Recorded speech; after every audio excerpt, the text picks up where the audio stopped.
Livro Fonte Viva, Espírito Emmanuel, Psicografia, Francisco Cândido Xavier, capítulo 18. O título deste capítulo, Não Somente, é a epígrafe, nem só de pão vive o homem. Ouvimos muitas vezes dizer, e essa expressão está em Mateus, capítulo 4, versículo 4. E Emmanuel então escreve: não somente agasalho que proteja o corpo, mas também o refúgio de conhecimentos superiores que fortaleçam a alma.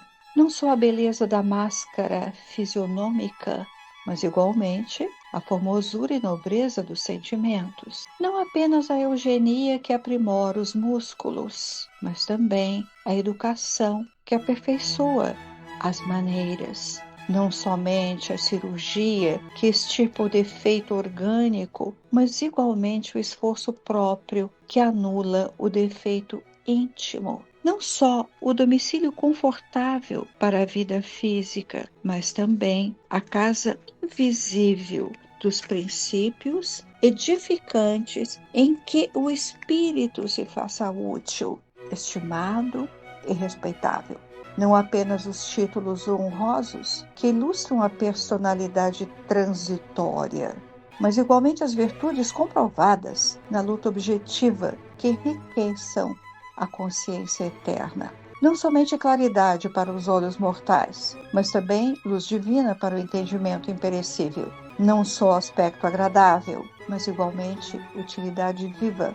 Não apenas flores, mas também frutos. Não somente ensino continuado, mas igualmente demonstração ativa. Não só teoria excelente, mas também prática edificante. Não apenas nós, mas igualmente os outros. Disse o mestre, nem só de pão vive o homem. Apliquemos o sublime conceito ao imenso campo do mundo. Bom gosto, harmonia e dignidade na vida exterior constituem dever, mas não nos esqueçamos da pureza, da elevação e dos recursos sublimes da vida interior com que nos dirigimos para a eternidade. Este capítulo de Mateus, o quarto capítulo do Evangelho de Mateus, está também em Marcos e Lucas. Em Mateus, ao título A Tentação no Deserto, e é o mesmo que nós verificamos nos outros evangelistas. É uma verificação interessante, como nós veremos. A tentação no deserto é mal compreendida. E até o Pastorino fala que a interpretação de a tentação no deserto é mal conduzida e ainda usa uma expressão assim, interpretação viciosas. Eu, no entanto, diria assim, depois de algumas pesquisas, é difícil de compreender. Mas vamos ver inicialmente o que Mateus escreve antes do versículo 4, como sempre nós procuramos fazer. Qual é o contexto do versículo que Emmanuel escolheu para nos ensinar no capítulo de Fonte Viva? E com certeza, lendo os 3 primeiros versículos, vamos pensar, então foi nesse momento que Jesus disse, não só de pão vive o homem? No capítulo 4, os versículos anteriores dizem assim: então Jesus foi conduzido pelo Espírito ao deserto para ser tentado pelo diabo. Após ter jejuado 40 dias e 40 noites, teve fome. Aproximando-se o tentador, lhe disse: se és filho de Deus, diz para que estas pedras se tornem pão. E aí vamos ao versículo 4. Ele respondendo disse: está escrito, não somente de pão viverá o homem, mas de toda palavra que sai da boca de Deus. Está assim no versículo, está escrito. Onde está escrito? Nós veremos logo depois. Essa tradução que eu li é do Haroldo Dutra Dias, do Novo Testamento. Sigamos. Este capítulo, até o versículo 11, segue a descrição das tentações a que o diabo, às vezes também é chamado de Satanás, as tentações que eles submetem Jesus. Em que momento o evangelista escreve que isto ocorreu Onde ocorreram as tentações? Na Galileia? Em Jerusalém? O capítulo 3 de Mateus, portanto, que antecede ao quarto que nós estamos estudando, não é? Mateus coloca que João, o Batista, mergulha Jesus no Jordão. Então, foi nesse lugar, no Vale do Rio Jordão, próximo à cidade de Jericó, onde João Batista batizava. E esse lugar era próximo ao deserto da Judéia. E lá, nesse momento, nesse lugar, estão dois galileus. João, filho de Zebedeu e Salomé, irmão de Tiago, e André, irmão de Simão Pedro. Eles procuravam João Batista para serem também seus discípulos, mas depois, observando, viram Jesus e mais tarde o seguiram. Vamos às nossas questões. Como entender? Depois da descrição de Mateus, no capítulo 3, no batismo, ele diz que os céus se abriram e uma voz dizia: "Este é meu filho amado, em quem me comprazo." Depois dessa declaração, o Espírito, considerado Deus, que assim falou, este Espírito que fala, o meu filho bem amado, conduz Jesus ao deserto para ser tentado pelo diabo. O Espírito superior, Jesus, é tentado pelo inferior. Nós não ficamos em dúvida com isso? Como esclarecer? Consultamos a Gênese, não aquela Gênese do Velho Testamento, mas os milagres e as predições segundo o Espiritismo. Para quem quiser reler, está no capítulo 15, e tem 52, e tem o título de Tentação de Jesus. Eu vou ler essa extensa explicação de Allan Kardec e de um espírito, para que todos nós tenhamos uma melhor ideia. No item 52 está assim: Jesus, transportado pelo diabo ao pináculo do templo, depois ao cume de uma montanha, e por ele tentado, conclui uma daquelas parábolas que lhe eram familiares e que a credulidade pública transformou em fatos materiais. Aí existe uma nota de rodapé indicando essa colocação de Allan Kardec. A explicação que se segue é reprodução textual do ensino que a esse respeito deu um espírito. Que espírito? Não foi qualquer espírito. Ao final do ensino da página, que é longa e que nós vamos ler para relembrar, colocada depois do final as aspas finais, falando do que o espírito disse. Entre parênteses está escrito João Evangelista, Bordeaux, 1862. Então, não é qualquer espírito. O que João Evangelista diz? Jesus não foi arrebatado. Ele apenas quis fazer que os homens compreendessem que a humanidade se acha sujeita a falir e que deve estar sempre em guarda contra as más inspirações, a que, pela sua natureza fraca, é impelida a ceder. A tentação de Jesus é, pois, uma figura, e fora preciso ser cego para tomá-la ao pé da letra. Como pretenderíeis que Messias, o Verbo de Deus encarnado, tenha estado submetido por algum tempo, embora muito curto fosse este, às sugestões do demônio, e que, como diz o Evangelho de Lucas, o demônio o houvesse deixado por algum tempo, o que daria a supor que o Cristo continuou submetido ao poder daquela entidade? Não. Compreendei melhor os ensinos que vos foram dados. O espírito do mal nada poderia sobre a essência do bem. Ninguém diz ter visto Jesus no cume da montanha, nem no pináculo do templo. Certamente, tal fato teria sido de natureza a se espalhar por todos os povos. A tentação, portanto, não constituiu um ato material e físico. Quanto ao ato moral, admitiríeis que o espírito das trevas pudesse dizer àquele que conhecia sua própria origem e o seu poder: adora-me, que te darei todos os reinos da terra? Desconheceria então o demônio aquele a quem fazia tais oferecimentos? Não é provável. Ora, se o conhecia, suas propostas eram uma insensatez, pois ele não ignorava que seria repelido por aquele que viera destruir-lhe o império entre os homens. Compreendei, portanto, o sentido desta parábola. Que outra coisa aí não tendes, do mesmo modo que nos casos do filho pródigo e do bom samaritano? Aquela mostra os perigos que correm os homens se não resistirem à voz íntima que lhes clama sem cessar: pode ser mais do que és, Podes possuir mais do que possuis. Podes engrandecer-te, adquirir muito. Sede a voz da ambição, e todos os teus desejos serão satisfeitos. Ela vos mostra o perigo e o meio de evitardes, dizendo as más inspirações: retira-te, Satanás, ou por outras palavras, vai-te tentação. As duas outras parábolas que lembrei, isso continua, não é? O João Evangelista dizendo, e que foi transcrito por Kardec, que lembrei, mostra que ainda não pode esperar aquele que, por muito fraco para expulsar o demônio, lhe sucumbiu às tentações. Mostram a misericórdia do pai de família, pousando a mão sobre a fronte do filho arrependido e concedendo-lhe com amor o pecado implorado. Mostram o culpado, o cismático, o homem repelido por seus irmãos. Aí eu acho que ele está se referindo ao samaritano, não é? Valendo mais aos olhos do juiz supremo do que os que o desprezam por praticar ele as virtudes que a lei de amor ensina.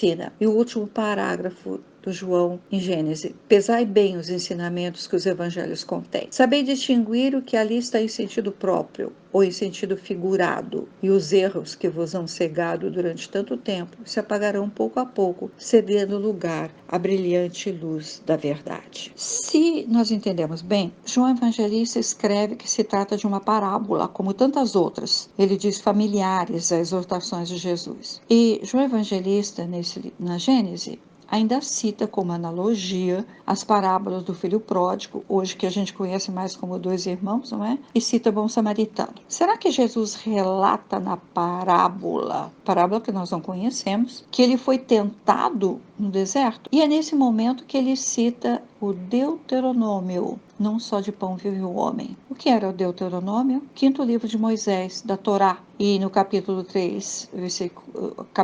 versículo 3, o Deuteronômio diz assim: e te humilhou e te deixou ter fome, e te sustentou com o maná que tu não conheceste, nem teus pais o conheceram, para te dar a entender que o homem não viverá só de pão, mas que de tudo que sai da boca do Senhor viverá o homem. Nós lembramos que dois galileus assistiam João Batista batizar, João e André, né? E queriam ser discípulos de João Batista. Mas João Batista, no momento, lhes fala: eis o Cordeiro de Deus, indicando Jesus que se aproximava para se batizar. E João e André seguem o mestre. E são ocasiões muito especiais descritas por João. Essa passagem, então, está escrita no Evangelho de João, capítulo 1, de 38 a 39, para quem quiser. E onde eles estavam? Estavam no deserto da Judéia, no vale do Rio Jordão. Então há pontos de realidade na parábola: tempo, local, personagem. E João, na mensagem 1862, diz que Jesus contou uma parábola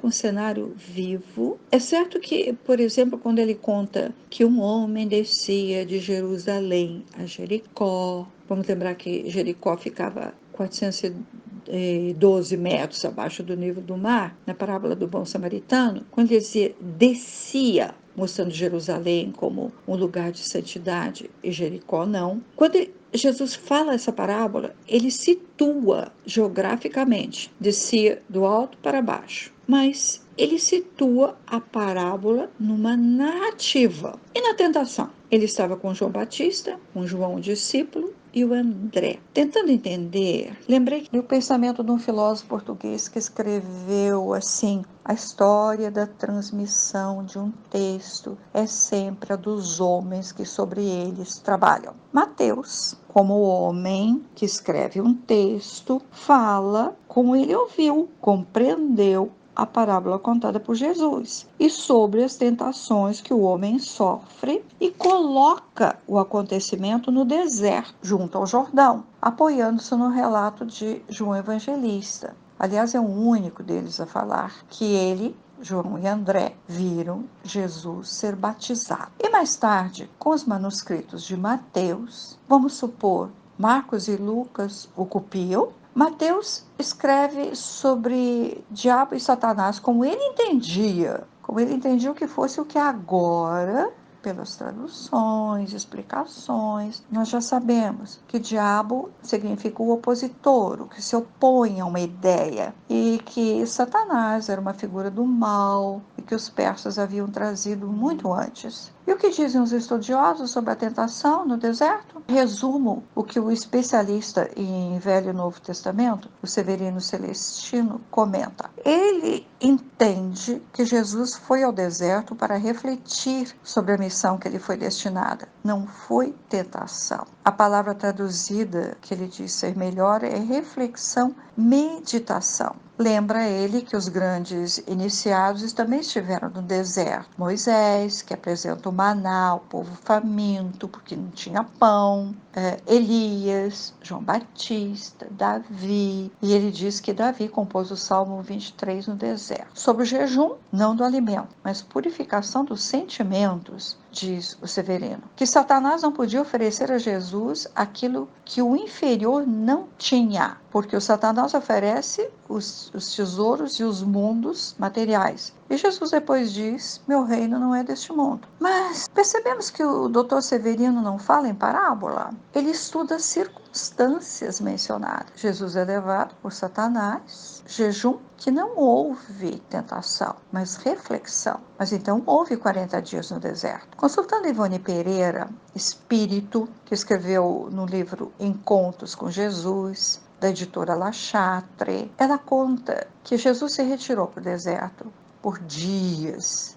Mas Ivone, vamos dizer assim, como historiadora da espiritualidade, ela não fala das tentações descritas por Mateus. Recorri a outras palestras no YouTube. Haroldo Dutra Dias fala de tentações em nossas vidas, em todas as existências que já vivemos, mas não encontrei a tentação de Jesus. Assim como outros palestrantes seguem essa linha, sem abordar o capítulo de Mateus. E o estudioso Torres Pastorino, em Sabedoria do Evangelho, ele escreve 10 páginas sobre os capítulos em Mateus, Marcos e Lucas. Ele esclarece sobre o significado de diabo, Satanás, em grego, em hebraico. Fala que demônio, como espírito desencarnado, como pensavam os gregos, não é? O daimon. Escreve sobre o número 40, noite e dia de Jesus no deserto. 40 como número simbólico e cabalístico, e que é repetido no Velho Testamento.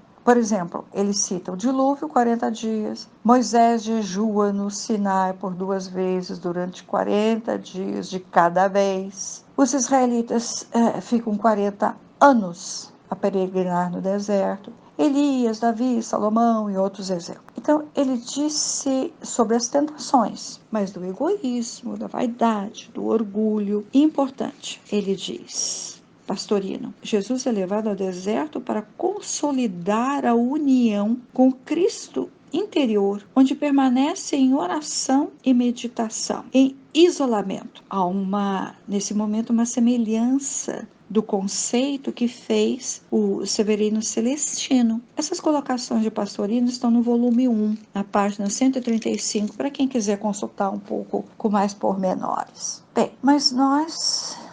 considera-se que Jesus, quem relatou as tentações em parábolas, nós não consideramos se foi Jesus quem relatou as tentações vividas por ele, ou se os evangelistas, Mateus sobretudo, imersos na cultura da época, supõem que Jesus, como homem, supõe Jesus ser envolvido por Satanás. Eu disse há pouco sobre muitas dúvidas sobre o modo que recebemos as passagens da vida de Jesus. Lembram? Quem transmite um texto, transmite também a história, o tempo, os costumes em que eles vivem. Será que nós muitas vezes não ficamos inseguros com as traduções? Pensemos nesta instigante e difícil compreensão das tentações de Jesus no deserto. Falar sobre as tentações no sentido da vaidade, no sentido do egoísmo, seria fácil. Bem, mas não nos perturbemos com o momento em que ela foi escrita, se foi parábola ou não. São apenas pesquisas. E para acalmar as nossas interrogações e questionamentos, e para finalizar, voltemos ao texto de Emmanuel, que precisa ser relido por nós. Depois dessa divagação no tempo, longa, e sobre o que chegou ao nosso conhecimento. Chegou ao nosso conhecimento após 2000 anos. Emmanuel, através de exemplos, faz-nos ver como ainda abraçamos o material, esquecidos das virtudes que enriquecem a consciência eterna. Assim ele diz. O parágrafo final, que sintetiza as analogias que ele escreveu através do Chico, o parágrafo final faz assim: bom gosto, harmonia e dignidade na vida exterior constituem dever, mas não nos esqueçamos da pureza, da elevação e dos recursos sublimes da vida interior, com que nos dirigimos para a eternidade. Do nosso jeito, nós diríamos esse último parágrafo: apresentemo-nos aos outros de um modo agradável, na aparência exterior, até bonitos por fora. Apresentemo-nos, mas sem o esquecimento do essencial, que é a beleza interior.